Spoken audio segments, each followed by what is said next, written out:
Now back to our top story. According to reports, gunfire and explosions are heard in Tripoli, but eyewitnesses say the information is being wildly exaggerated. We can now cross live to our independent journalist, Lizzie Phelan, to hear her account about the situation on the ground there.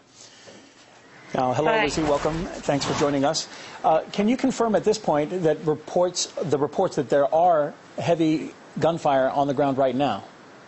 Yes, well, you might be able to hear in the background, I'm not sure if you can, the gunfire and fireworks that are happening. And this gunfire and fireworks is celebratory gunfire and fireworks as a result of the earlier emergence of rebels in the city, or armed gangs, as the Libyan government are calling them, that have now been cleared out of the city, and they've now been captured and arrested and essentially dealt with. So the only gunfire that we're hearing is celebratory gunfire, and the only explosions that we're hearing are NATO airstrikes or NATO sound bombs, which are clearly designed to create a sense of panic in the capital city of Tripoli. Now, what we're hearing that happened earlier today is that the rebels in Libya, via their media, via their own channels, they created, and via Al Jazeera, of course, which has been at the center of the media conspiracy against Libya, they created some fake footage of themselves inside Zawiya, claiming that they were inside Zawiya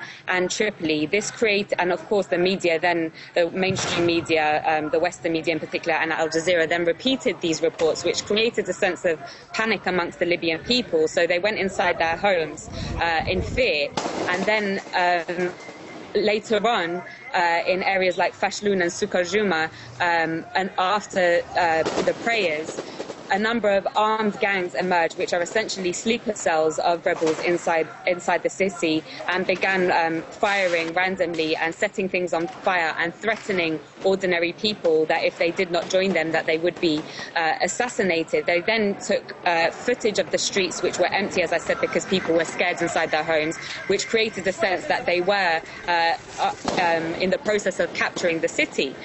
Then what happened is that, of course, that many people in Tripoli have been armed by the government, and so these people came out to defend their capital. And then the government spokesman came out and insisted that the situation had been brought under control. And so, as a result, now in Green Square and Bab al-Ziza compound, the masses have come out because they feel safe again. And as I said, they're letting off celebratory gunfire and fireworks. And leader Muammar Gaddafi, just about 15-20 minutes ago, spoke to the masses live, because there have obviously been reports that he has fled the country. Now, you mentioned that Gaddafi has actually shown up and spoken to the people, has made a public appearance, and you're saying that now the people are not scared at this moment in time. No, well, he didn't make a public appearance. He spoke live via phone to insist that he was still alive and well and inside the country. And whenever Gaddafi speaks, there tends to be a pattern of a level of panic being built up by the media, because, of course, NATO isn't having any success on the ground. So the only way it can have a semblance of success is through creating fabrications via the media, so that it can convince both the Security Council and the international public opinion that its war here is worthwhile. Do you think that Gaddafi's people are preparing, at least on some level, for an assault?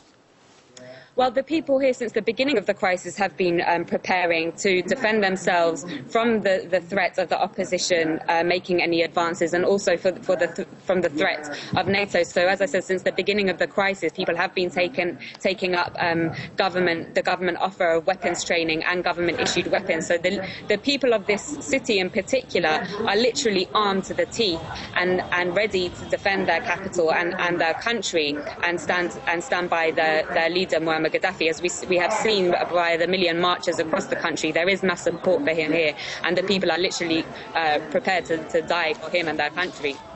All right. Well, thank you very much for bringing us the latest. And there you can see that people are in the streets, or you can actually hear behind you that people are back in the streets and chanting as we go. We'll keep you up to date as more information becomes available. That's independent journalist Lizzie Phelan reporting for us there. Thank you.